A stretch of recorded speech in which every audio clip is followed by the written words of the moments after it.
Sejam todos bem-vindos a um vídeo de iceberg aqui no canal. Esse é um projeto pessoal meu para expressar um pouco sobre as coisas que eu gosto. A primeira proposta de vídeo é o iceberg da história. Para quem não sabe, iceberg é uma estrutura de conteúdo onde os assuntos mais conhecidos são apresentados primeiro, e os assuntos mais desconhecidos ficam para o final. Eu encontrei esse iceberg no Reddit e deixei alguns assuntos mais comentados de fora, e muitos dos tópicos presentes no iceberg original também contavam bastante sobre história alemã ou história da Segunda Guerra. E por esse motivo eu decidi tirar eles do iceberg porque eles são bastante espalhados pela internet e em mil e uma mídias. Eu também deixei outros tópicos de fora para não prolongar demais o vídeo, já que essa é a minha primeira vez produzindo um vídeo tão longo quanto esse, pelo menos. Mas sem mais enrolação, o iceberg da história.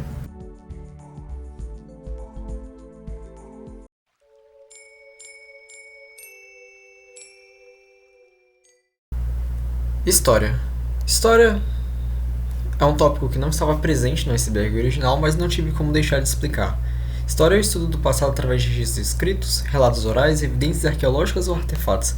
A história se difere do mito por ser baseada em fatos verificáveis, tendo sido uma das primeiras ciências criadas pelo homem por conta da sua necessidade de registrar o passado. A invasão japonesa do Alasca foi um evento que ocorreu durante a Segunda Guerra Mundial, onde o Japão invadiu as ilhas Aleutas, que é um arquipélago estadunidense localizado no Alasca.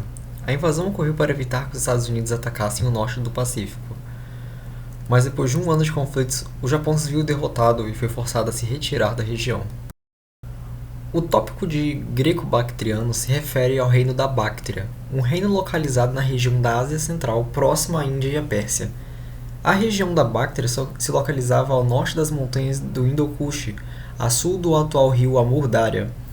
Os gregos se desenvolveram na região desde o reinado de Dário I, que reinou entre 522 a 426 a.C., e com o passar do tempo se misturaram com a cultura local dos Báctrios, um povo pertencente à mesma família linguística dos iranianos.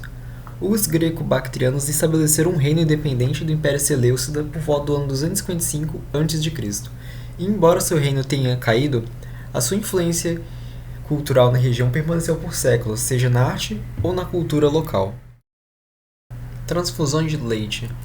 Eu não acreditei quando eu li esse tópico, mas esse tópico bizarro se refere a uma prática no mínimo quanto peculiar que se originou em 1954 no Canadá por Edwin Hodder e James Bovell.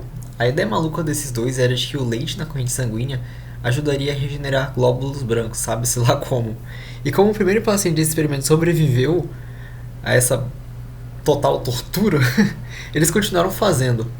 Os próximos 5 pacientes deles morreram, mas a prática se espalhou entre alguns cirurgiões e viria a cair em desuso apenas em 1880, quando o soro fisiológico começou a ser injetado ao invés de leite. Esse capítulo bizarro da história ocorreu pela falta de conhecimento de tipos sanguíneos na época, o que tornava as transfusões de sangue um tanto quanto perigosas e até mesmo evitadas.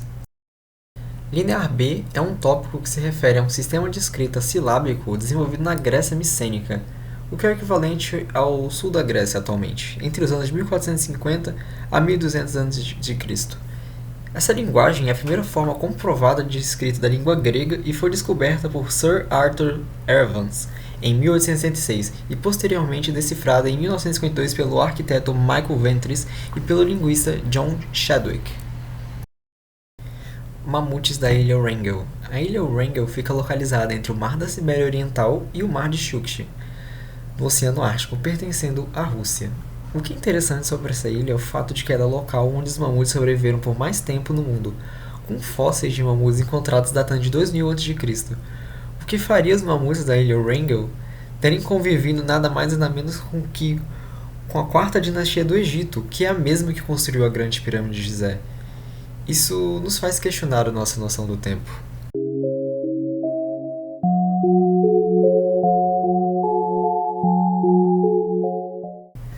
As Ilhas Farazan são localizadas no Mar Vermelho e pertencentes à Arábia Saudita atualmente.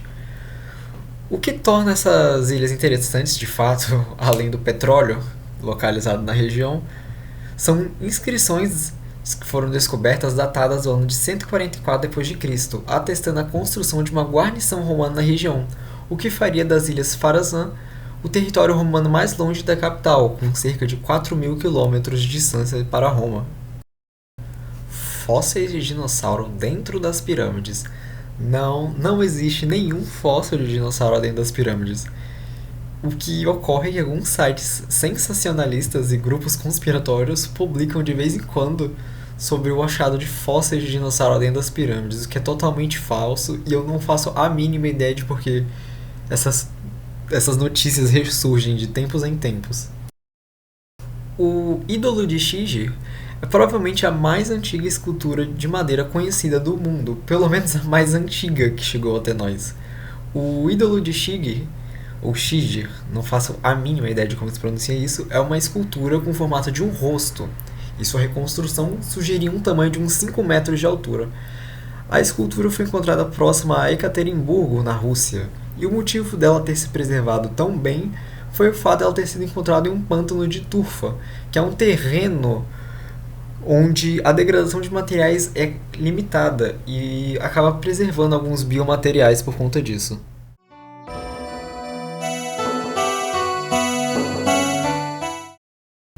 O rei polonês de Madagascar é um tópico um tanto quanto engraçado no nome, mas tem uma explicação. Esse tópico se refere ao conde Maurycy Beniowski, um militar húngaro que se considerava também como um polonês, que lutou na Guerra da Confederação de Bar, ocorrida na Polônia e Lituânia, além de ter lutado na Guerra da Sucessão da Baviera ao lado dos austríacos. E embora seja considerado um herói na Hungria, Polônia e Eslováquia, o que o trouxe realmente a esse tópico foi o fato de ter protagonizado um momento curioso na história. Ele liderou uma expedição para o estabelecimento de uma colônia francesa em Madagascar, que, embora tenha dado muito errado, ele afirmava de pés juntos que havia sido proclamado seu rei pelos nativos, até mesmo enviando-se relatórios falsos aos franceses de que a colônia era um sucesso. Ele acabaria deixando a ilha algum tempo depois e voltaria à ilha apenas para morrer pelas tropas do governador francês das Ilhas Maurício, por medo de que Maurício separasse seus negócios na região. Um fenômeno celestial ocorreu aos céus da cidade suíça de Bessel no ano de 1566. Ele ocorreu por cerca de 3 dias, sendo os dias de 27 e 28 de julho e no dia 7 de agosto. Nos dias 27 e 28 de julho, os habitantes presenciaram um nascer do Sol incomum, além de um eclipse lunar total com um longo sol vermelho em seguida. Já no dia 7 de agosto foi presenciado pelos cidadãos de Bessel esferas negras indo e vindo com grande velocidade em direção ao Sol até se desintegrarem. O evento de Bessel até hoje carece de explicações, e o mais bizarro de tudo isso é que foi visto por muitas pessoas, sendo noticiado até mesmo nos jornais. O evento, ainda que menos intenso, é similar ao fenômeno celestial de Nuremberg, que ocorreu em 1561, apenas 5 anos antes do de Bessel, mas a relação entre ambos é incerta. Eu posso falar sobre o evento de Nuremberg em um vídeo futuro. O Império Centro-Africano é um caso bem idiota. Eu nem sei se eu posso chamar ele de império. Ele foi uma nação de curta duração que existiu entre 1906 e 1969. Jean Bedel Bokassa era o presidente dos países mais pobres do mundo e decidiu se colocar imperador no melhor estilo Napoleão Bonaparte, incluindo puxar a coroa das mãos de quem deveria entregar para ele, com adornos, roupas e uma cerimônia idêntica. Ele até mesmo comprou 60 Mercedes-Benz para todos os convidados. E reza a lenda que ele mandou pavimentar as ruas, já que não existia pavimentação para esses carros andarem. Mas ninguém apareceu, mesmo ele tendo feito uma cerimônia luxuosa que gastou 1/3 do orçamento do país para o ano inteiro. O seu império teve pouca duração por conta de tropas francesas que invadiram e retiraram à força, dando fim ao seu delírio. Os assentamentos galeses na Argentina surgiram no século XIX, quando imigrantes do país de Gales chegaram na atual província de Chubut, na Patagônia Argentina. Essa colônia curiosa surgiu pela vontade de grupos nacionalistas galeses de se livrarem das influências inglesas na região, e por isso buscaram se consolidar o mais longe possível da coroa inglesa. Hoje a comunidade, conhecida como Iladva, tem 70 mil membros e possui cerca de 5 mil falantes do idioma ainda, e é um ponto turístico conhecido na região. Os judeus amazônicos chegaram ao Brasil por volta de 1810, sendo principalmente descendentes de comerciantes marroquinos que se estabeleceram principalmente na região de Belém e Manaus, mas também muitos no Peru e em outras regiões da bacia amazônica. Alguns deles imigraram posteriormente para Israel, enquanto os outros permaneceram e ainda operam algumas sinagogas locais, como algumas sinagogas localizadas em Manaus e Belém. A captura de Guam ocorreu durante a Guerra Hispano-Americana, que foi uma guerra que durou pouco menos de 10 semanas. Ela foi tão curta que os tratados de paz demoraram mais para sair do que a própria guerra. E um caso curioso nessa guerra é a captura da guarnição espanhola em Guam. Existia pouca presença espanhola na região, quase nenhuma, apenas pequenas guarnições. Tanto que elas nem sabiam que estavam em guerra. Elas estavam em guerra há um pouco mais de um mês, mas a Espanha simplesmente esqueceu de avisar para eles que eles estavam em guerra. Então eles não tinham nenhum preparo para resistir às forças estadunidenses. E por conta disso eles foram obrigados a se renderem. E por conta disso nenhuma baixa foi registrada nesse evento.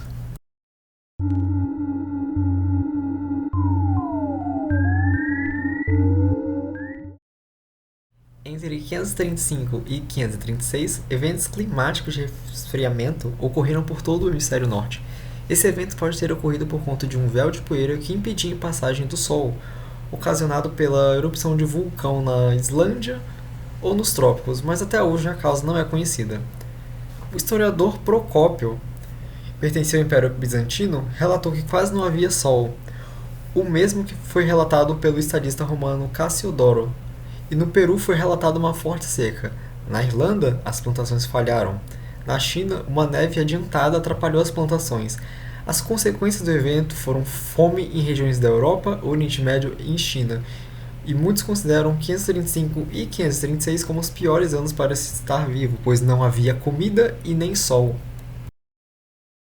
Nova Germânia é uma localidade no Paraguai fundada em 1887 por Bernhard Forster, cunhado do filósofo Friedrich Nietzsche.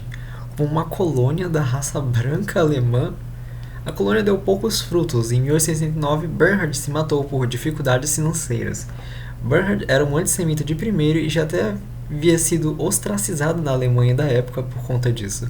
O cara veio da Alemanha até o Paraguai para formar uma colônia supremacista branca e perdeu tudo em 2 anos para mosquitos e malária.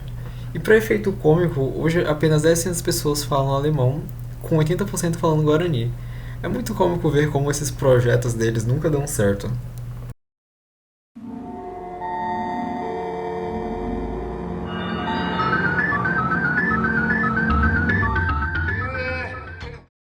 A captura da frota neerlandesa em Den Helder foi um evento incomum na história da humanidade, onde ocorreu uma rara interação entre navios de guerra e a cavalaria.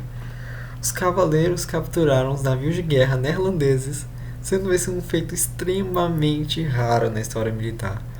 O motivo é que as águas, conhecidas como Nieuwe Diep, localizadas próximas a Den Helder, que era onde os navios estavam ancorados, acabaram congelando, os fazendo ficar presos no gelo, o que obrigou eles a se render aos franceses. Um tópico brasileiro agora. Pedra Furada é um sítio arqueológico localizado no Piauí, na Serra da Capivara, que desafia a compreensão da chegada do ser humano às Américas. Acredita-se que os seres humanos chegaram à América através do Estreito da Beringia, próximo ao Alasca, entre 15 a 17 mil anos atrás. Porém, em Pedra Furada se encontram achados arqueológicos datados entre 21 mil a 40 mil anos atrás, incluindo fogueiras e pinturas rupestres. O assunto é pauta de uma disputa bastante acalorada e envolve bastante negacionismo de evidências por parte de pesquisadores, principalmente estadunidenses, que acreditam que os achados em Pedra Furada são na verdade fruto do trabalho de macacos ou da ação da natureza. Seja como for, o mistério da Pedra Furada permanece. Mussolini, protetor do Islã. Por mais engraçado que possa parecer, é um tema real e se refere sobre quando o ditador italiano estava nos arredores de Trípoli, capital da Líbia italiana na época. Alguns viam que, como o reino da Itália assumiu o papel do Império Turco otomano na região, eles eram agora os herdeiros do califa e, portanto, o título de protetor do Islã foi entregue a Mussolini junto com uma espada. com esses dizeres, pelas mãos de Yusuf Querischi, um líder berbere da região que apoiava o regime italiano. O motivo disso era de que tanto Mussolini quanto os árabes tinham inimigos em comum, o que fez com que alguns nativos da região apoiassem o regime do ditador maluco. O Black Brant Scare foi um evento bizarro e aterrorizante. Ele ocorreu em 25 de janeiro de 1995 na Noruega. Eles lançaram um foguete de sondagem carregando equipamentos científicos para estudar a aurora boreal, um trajetório ao extremo norte do planeta. O que acontece é que o foguete se assemelhava no radar a um míssil balístico nuclear norte-americano e foi detectado tanto na Rússia quanto nos Estados Unidos. Os russos entraram em alerta máximo e, temendo um ataque nuclear, levaram a Cheguete, ou maleta nuclear, até o então presidente Boris Yeltsin, que decidiu por fim não lançar um ataque retaliatório aos Estados Unidos. Esse episódio ocorreu devido a uma falha de comunicação, visto que os Estados Unidos e a Noruega avisaram 30 países, incluindo a Rússia, sobre o lançamento desse foguete, mas o Ministério das Relações Exteriores da Rússia simplesmente esqueceu de avisar o restante do governo sobre isso, o que acabou por quase provocar uma guerra nuclear, sendo esse o único caso na história em que uma maleta nuclear foi preparada para enviar um ataque. O destino do último grande aral é bem trágico. Essa ave habitava principalmente o norte do Oceano Atlântico e, por conta da caça excessiva, sua população começou a declinar e desde o século XVI a ave já estava em estado de proteção. Mas o que esse tópico se refere mesmo é ao destino do último grande aral, ou melhor, dos últimos, visto que um par destes foram encontrados juntos de um ovo em Geirfuglasker, perdoem a pronúncia, um pequeno ilhéu na Islândia, onde uma população deles foi rapidamente extinta para virarem parte de museus. O casal de araus foi morto e o ovo foi pisado a manos de um comerciante local que queria coletar os espécimes. O aral gigante é um símbolo do potencial maligno do ser humano. A ave, que media quase 1 metro de altura, entrou para o imaginário popular por ser uma das primeiras espécies extintas por conta da ação direta do ser humano, e permanece como um símbolo da preservação ambiental. Uma curiosidade aleatória que eu achei muito interessante é que o seu nome científico é Pinguinus impennis, sendo que a palavra pinguim era um sinônimo que surgiu no século XVI para o aral gigante. O curioso é que os pinguins que conhecemos hoje em dia receberam esse nome muito posteriormente, por conta de sua semelhança com o aral gigante.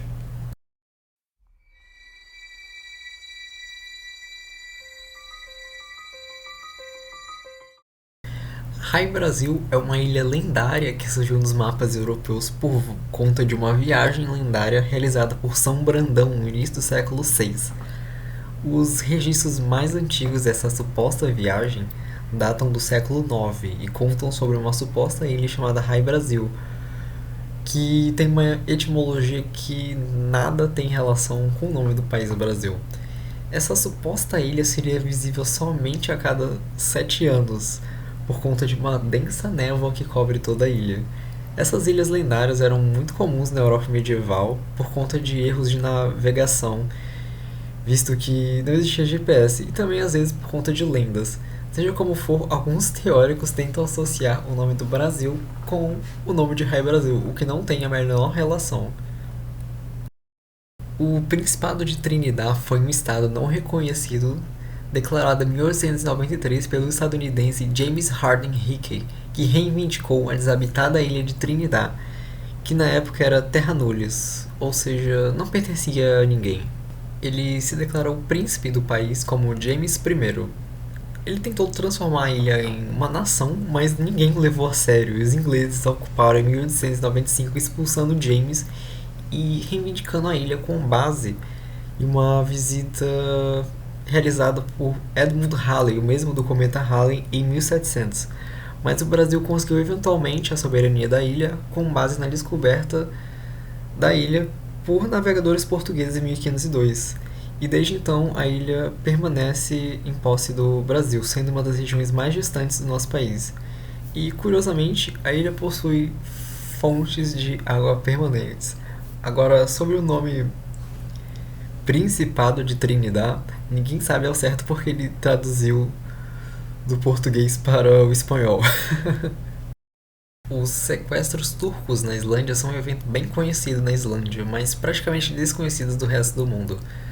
No século XVII, navegadores pertencentes ao Império Turco-Otomano, conhecido como Piratas da Barbária, que são oriundos das atuais Argélia, Tunísia e Líbia. Esses piratas eram conhecidos por conta do seu comércio de escravos oriundos de países como Irlanda, Espanha, Itália e França, e certa vez decidiram atacar a Islândia em 1627, no que é conhecido como a mais sangrenta invasão da Islândia.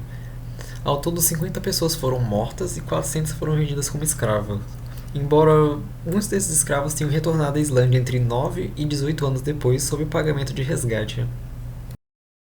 Planície dos Jarros é um sítio arqueológico no Laos notado pela grande quantidade de jarros gigantes que medem entre 1 a 3 metros de altura. Esses jarros foram colocados nos lugares que estão entre 1240 a.C. e 660 a.C. Lendas locais contam que esses jarros pertenciam a gigantes que armazenavam vinho de arroz. A hipótese mais aceita é que esses jarros faziam parte de ritos funerários comuns entre a realeza do Sudeste Asiático, mas não se tem uma comprovação definitiva do que motivou a construção desses jarros. Homens bizantinos é um tópico estranho e que mais parece um rabbit hole, mas pelo que eu consegui encontrar, se refere a inúmeros casos de licantropia no Império Bizantino. Licantropia é uma síndrome onde a pessoa acredita fielmente que se transformou em um animal como o lobo, mas pode ser associada com outros animais também. Alguns comportamentos de pessoas com licantropia envolvem uivar, andar de 4 patas, uma agitação excessiva e até mesmo o desejo de comer carne crua. Muitos desses casos de licantropia foram documentados no Império Bizantino, principalmente durante a Idade Média, e pelo que eu achei, muitos temiam essas pessoas como uma maldição divina ou possessão demoníaca. E os relatos na medicina bizantina da época revelam sua sintomatologia, bem como seu tratamento, que consistia em sangria, banho de água doce, além de, para evitar ataques e surtos da doença, sedar o paciente com ópio e fazer compressas para que ele durma.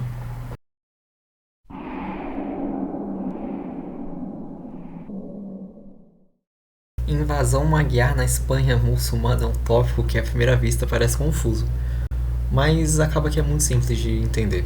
Os Magyares, ou popularmente conhecidos como húngaros, são povos provenientes das planícies euroasiáticas que migraram para a bacia dos Cárpatos no século IX. Os húngaros, antes de sua cristianização, realizavam vários ataques e saques pela Europa, sendo o mais distante deles realizado na Espanha. Na época, a Espanha, como conhecemos, ainda não existia e fazia parte do Al-Andalus, que era uma série de reinos árabes na região. Na ocasião do evento, os húngaros invadiram a região da Catalunha vindos da França, mas por conta da insuficiência de recursos da região, foram obrigados a se retirar. Os detalhes desse evento são pouco conhecidos, visto que apenas alguns autores árabes mencionam o evento. O tráfico de escravos na Itália medieval provavelmente se refere ao tráfico de escravos realizado principalmente pela República de Veneza e pela República de Gênova. Essas duas nações realizavam a captura principalmente de chamados pagãos das regiões do Mar Negro e do leste europeu, e os vendiam aos muçulmanos, principalmente ao sultanato mameluco, o qual controlava o que hoje é o Egito. Esse tráfico de escravos fortaleceu a escravidão militar nos territórios muçulmanos do Mediterrâneo, além de terem sido usados como escravos domésticos e como trabalhadores. Isso durou até a queda de Constantinopla, quando os turcos cortaram o acesso europeu ao Mar Negro e, combinado com um novo mercado de escravidão na Europa, levou ao início do tráfico de escravos africanos em detrimento ao tráfico de escravos europeus, levando a um declínio ao tráfico italiano. Viagem Atlântica do predecessor de Mansa Musa. Mansa Musa foi provavelmente o mais rico homem que uma vez existiu. Como imperador do Mali, Mansa Musa era dono da região mais rica em ouro do planeta na época, e com isso conquistou uma fortuna praticamente infinita. Conta-se que durante sua lendária viagem a Meca, por exemplo, o Egito sofreu com uma inflação que durou 10 anos por conta da enorme quantidade de ouro que distribuiu aos habitantes locais. Mas o que significa de fato a viagem atlântica do predecessor de Mansa Musa? Essa é uma pergunta difícil até mesmo de começar, porque é difícil até mesmo definir quem foi o predecessor de Mansa Musa. com essa tal viagem sendo popularmente atribuída a Abu Bakr II, o qual nunca reinou de fato no Mali, sendo mais possivelmente tendo sido realizado por Muhammad ibn Qu. Conta-se que quando Mansa Musa estava em Cairo, no Egito, contou a um oficial egípcio que ele havia assumido o trono quando seu predecessor havia desaparecido em uma viagem tentando cruzar o Oceano Atlântico. Fato esse que foi registrado pelo historiador árabe contemporâneo aos dois chamado Al-Umari. Muhammad ibn Qu teria então desaparecido e nunca retornado, com alguns especulando sobre um possível contato pré-colombiano, mas nenhuma hipótese nesse sentido foi confirmada.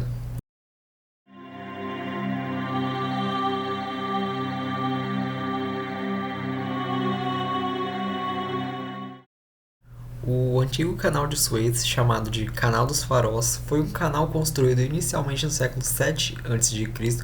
por Neco II e posteriormente concluído pelo imperador Dário, do Grande Império Aquemênida. O canal tinha um trajeto diferente do atual Canal de Suez, ligando o rio Nilo ao Mar Vermelho através do Wadi Timulat, um rio seco que só enche durante a época de chuvas. Sua conexão com o Mar Vermelho permaneceu aberta até 767 d.C., quando foi fechado para conter uma rebelião, o que obrigou comerciantes e navegadores a utilizarem outras rotas comerciais para chegarem até o Oriente.